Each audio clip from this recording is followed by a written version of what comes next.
उत्तर प्रदेश सरकार द्वारा प्रदेश में चल रहे मदरसों के सर्वेक्षण का कार्य शुरू किया गया है, जिसका उद्देश्य पारदर्शी शिक्षा व्यवस्था को सुदृढ़ करना है। लेकिन सरकार का यह कदम कुछ लोगों को अनावश्यक रूप से गलत लग रहा है और केवल अपनी राजनीति के लिए इसको मुद्दा बनाकर राजनीति की जा रही। इस विषय पर अविरल टाइम्स के राजनीतिक समीक्षक मृत्युंजय दीक्षित विस्तार से बता रहे हैं। उत्तर प्रदेश सरकार मदरसों में शिक्षा प्राप्त कर रहे बच्चों को समाज की मुख्यधारा से जोड़ने के लिए मदरसों का सर्वे करा रही है। इस सर्वे का विरोध करने के नाम पर मुस्लिम तुष्टीकरण की राजनीति करने वाले दल व संगठन एक बार फिर जीवंत हो उठे हैं।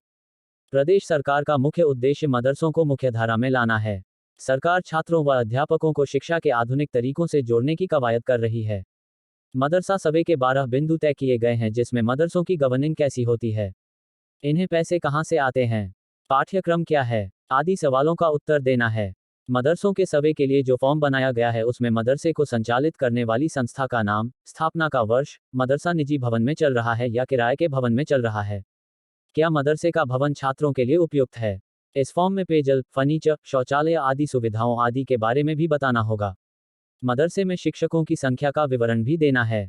मदरसों की आय का स्रोत भी बताना होगा। क्या इन मदरसों में पढ़ रहे छात्र कहीं और नामांकित हैं, जैसे सवालों के उत्तर देने हैं। क्या किसी गैर सरकारी संस्था या समूह से मदरसे की संबद्धता है, अगर हाँ तो इस संबंध में पूरा विवरण देना होगा। अंतिम कॉलम अभियुक्ति का रखा गया है, इसमें सर्वेकर्ता तमाम बिंदुओं पर अपनी टिप्पणी लिख सकते हैं। मुस्लिम तुष्टीकरण की राजनीति करने वाले दल व संगठन तथा नेता इस सर्वे का पुरजोर विरोध कर रहे हैं। मुस्लिम नेताओं व मौलवियों की धमकियों के बावजूद मुख्यमंत्री के आदेशानुसार प्रदेश भर में मदरसों का सर्वे अभी तक शांतिपूर्वक चल रहा है। कुछ मौलाना लगातार उत्तेजक भाषण देकर मुस्लिम समाज को भड़काने का प्रयास कर रहे हैं। ऑल इंडिया इमाम एसोसिएशन के अध्यक्ष मौलाना रशीदी ने कहा कि वह मदरसों से अपील करते हैं कि नोटिस लेकर आने वाले सर्वे टीम का स्वागत चप्पल जूते से करें। मदरसों का सर्वे कराने के मुद्दे पर एएमआईएम सांसद असदुद्दीन ओवैसी और जमीयत उलेमा ए हिंद के मौलाना सैयद अरशद मदनी लगातार आग उगल रहे हैं। सांसद असदुद्दीन ओवैसी, जो कि खुद एक बहुत महंगे स्कूल में पढ़े लिखे हैं और उनके परिवार के सभी बच्चे भी मदरसों की शिक्षा से दूर हैं, वह भी मुस्लिम समाज के सबसे बड़े हितैषी बनने की चाहत में मुस्लिम समाज को मदरसों के सर्वे के खिलाफ भड़का रहे हैं और इसे छोटा एनआरसी बता रहे हैं। वह राष्ट्रीय स्वयंसेवक संघ के संगठन विद्या भारती द्वारा संचालित सरस्वती शिशु मंदिरों और सरकारी स्कूलों के सर्वे की भी मांग उठा रहे हैं। मदरसों के सर्वे का विरोध प्रदेश के वह सभी राजनीतिक दल कर रहे हैं जिनका बड़ा आधार मुस्लिम वोट बैंक रहा है। समाजवादी और बहुजन समाजवादी पार्टी दोनों बयानबाजी में एक दूसरे से आगे निकलने की होड़ में हैं। पार्टी के मुस्लिम सांसद और विधायक भी विरोध के नाम पर मुस्लिम समाज को भड़काने का भरपूर प्रयास कर रहे हैं तथा अनर्गल बयानबाजी कर रहे हैं। बसपा नेत्री मायावती ने कहा कि भारतीय जनता पार्टी के शासन में मुस्लिम समाज का दमन किया जा रहा है। मदरसों की जांच के नाम पर भाजपा की मदरसों पर नजर है। मायावती का कहना है कि पहले कांग्रेस के शासनकाल में इस तरह की संकीर्ण राजनीति के कारण इस समुदाय को तुष्टीकरण की राजनीति का शिकार होना पड़ा और अब यह सिलसिला भाजपा की सरकारों में भी जारी है।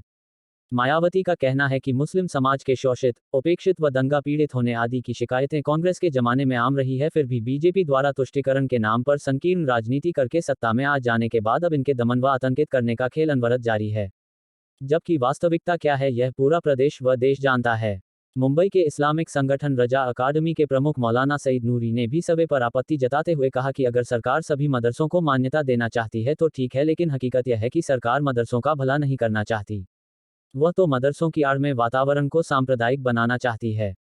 देवबंद के मौलाना मसूद मदनी का कहना है कि सरकार गैर मान्यता प्राप्त मदरसों के सर्वे के नाम पर गरीब मुसलमानों के बच्चों को पढ़ने से रोकना चाहती है। एक प्रकार से सभी मुस्लिम नेता व संगठन सर्वे का कड़ा विरोध कर रहे हैं। अच्छी बात यह है कि सेक्युलर नेताओं और व मौलनाओं के विरोध के बाद भी मदरसों के सर्वे का काम शांतिपूर्वक चल रहा है। मुख्यमंत्री योगी आदित्यनाथ ने 2017 में ही मदरसों के आधुनिकीकरण की पहल की थी। उन्होंने 2017 में एक पोर्टल बनाया था जिसमें सभी मदरसों को रजिस्ट्रेशन के लिए आवेदन करने की इजाज़त दी गई थी। अब तक 16,513 मदरसों ने अपना रजिस्ट्रेशन कराया है और जिनमें से 558 मदरसों को सरकारी अनुदान मिल रहा है। योगी सरकार ने मदरसों के पाठ्यक्रम में एनसीईआरटी की पुस्तकों को शामिल किया गया है। मदरसे के छात्रों के लिए एक लर्निंग ऐप लॉन्च किया गया है तथा मदरसों में परीक्षा के दौरान नकल रोकने के लिए वेबकैम लगवाए और सबसे ज्यादा नंबर पाने वाले छात्रों को 1 लाख रुपए और टैबलेट भी दिए गए हैं। हर घर तिरंगा अभियान के अंतर्गत अभी हाल ही में कई मदरसों में तिरंगा फहराया गया। मदरसों के छात्रों को शिक्षा की मुख्यधारा में लाने के लिए राज्य सरकार ने पाठ्यक्रम में आधुनिक विषयों गणित, अंग्रेजी, विज्ञान, हिंदी आदि को अनिवार्य करने का निर्णय लिया है और मदरसों में पढ़ने वाले सभी छात्र सरकार की नीति से बहुत खुश हैं। सवे के विरोध के बीच सभी मुस्लिम नेताओं को यह भी पता करना चाहिए कि जिन मदरसों में आधुनिक पाठ्यक्रम पढ़ाया जा रहा है, क्या वहां पर पवित्र कुरान और धर्म की शिक्षा देना बंद कर दिया गया है। अब मुस्लिम कट्टरपंथियों के बहकावे में आकर कई छात्र यह मान करने लग गए हैं कि मदरसों में आधुनिक शिक्षा तो सही कदम है, लेकिन मदरसों में दीनी तालीम से छेड़छाड़ न की जाए, क्योंकि हम सभी छात्र यहां पर दीनी तालीम लेने आते हैं। मुस्लिम संगठनों का सवे को लेकर डर वाजिब है, क्योंकि इससे उनके विरोध की सच्चाई सामने आ जाएगी। प्रदेश व देश के कई हिस्सों में अवैध मदरसे चल रहे हैं तथा जिनमें कई देश विरोधी गतिविधियां चल रही हैं तथा कई लोग पकड़े भी गए हैं।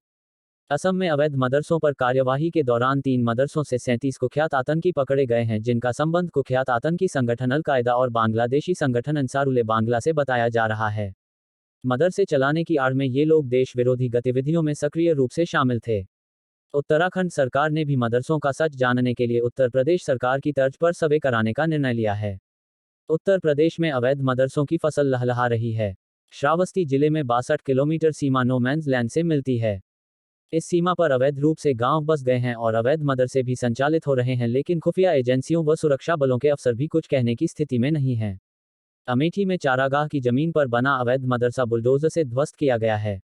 अनेक मदरसों में अवैध गतिविधियां चलती रहती हैं, जिनका समय समय पर खुलासा होता रहता है। नेपाल सीमा से सटे क्षेत्रों में अवैध मदरसों की बाढ़ आ गई, जहां पर पता चला है कि मदरसों में छात्र तो भारतीय हैं, लेकिन उनको पढ़ाने वाले शिक्षक नेपाल से आते हैं, जिनका कोई विवरण नहीं मिला। मदरसों में आज भी औरंगजेब के समय की कट्टर तालीम दी जा रही है। प्रदेश के कई मदरसे में आतंकवादी पकड़े गए हैं। मदरसों के कई मौलाना दुराचार जैसी वारदातों में संलिप्त पाए गए हैं। अभी हाल ही में राष्ट्रीय बाल अधिकार संरक्षण आयोग के अध्यक्ष प्रियांक कानूनगो ने कहा कि ओवैसी सहित सभी मुस्लिम नेता झूठ बोल रहे हैं। यूपी सरकार को बच्चों की स्थिति के बारे में पूछने और उन्हें शिक्षा प्रणाली में फिर से शामिल करने का पूरा अधिकार है। आयोग की रिपोर्ट से पता चलता है कि 1.10 करोड़ से अधिक बच्चे गैर मान्यता प्राप्त और गैर मानचित्रित मदरसों में पढ़ रहे हैं। प्रियांक कानूनगो का कहना है कि ओवैसी जैसे नेता झूठ बोलकर अल्पसंख्यक समाज को गुमराह कर रहे हैं।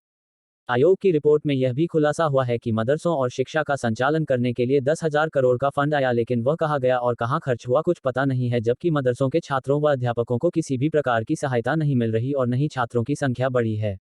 अभी हाल ही में लखनऊ व उसके आसपास के कई मदरसों में आपराधिक गतिविधियों का खुलासा हुआ था, जिसके कारण भी मुख्यमंत्री योगी आदित्यनाथ सक्रिय हुए और उन्होंने सर्वे कराने का यह कदम उठाया। प्रियांक कानूनगो का कहना है कि सभी मुख्यमंत्रियों को बच्चों के अधिकारों के लिए अपने अपने राज्यों में सर्वे कराना चाहिए। अनुच्छेद 30 का तर्क लागू नहीं होगा, क्योंकि सरकार उन बच्चों के अधिकारों की संरक्षक है जो स्कूल से बाहर हैं। स्कूल न जाने वाले बच्चों के विषय में जाने के लिए हमें मदरसों के अंदर जाना ही होगा। प्रदेश भाजपा अल्पसंख्यक मोर्चा के अध्यक्ष बासित अली ने कहा कि गैर मान्यता प्राप्त मदरसों में बाल अधिकारों का हनन हो रहा है। चंदे से यहाँ के मौलाना मौज उड़ा रहे हैं। ऐसे में यह जरूरी है कि इनका सर्वे हो। अली का कहना है कि कई जगहों पर गैर मान्यता प्राप्त मदरसे ऐसी गलियां में चल रहे हैं कि जहां आग लग जाए तो फायर ब्रिगेड की गाड़ियां जा ही नहीं सकती। मिड डे मील योजना का लाभ नहीं मिल रहा। प्रदेश सरकार में मत्स्य पालन विभाग के मंत्री संजय निषाद बड़ा हमला बोलते हुए कह रहे हैं कि मदरसों से आतंकियों और अपराधियों के लिंक मिलते हैं। मदरसों में उन्माद करना ही पढ़ाया जाता है। अब मदरसों की हालत सुधारकर बच्चों को बेहतर ज्ञान दिलाया जाएगा। अल्पसंख्यक कल्याण मंत्री दानिश आजाद अंसारी का कहना है कि मदरसों के सर्वे में किसी को भयभीत होने की जरूरत नहीं है। यह केवल इसलिए हो रहा है कि गैर मान्यता प्राप्त मदरसों में पढ़ने वाले बच्चों को भी सभी प्रकार की सरकारी सुविधाएं मिल सकें।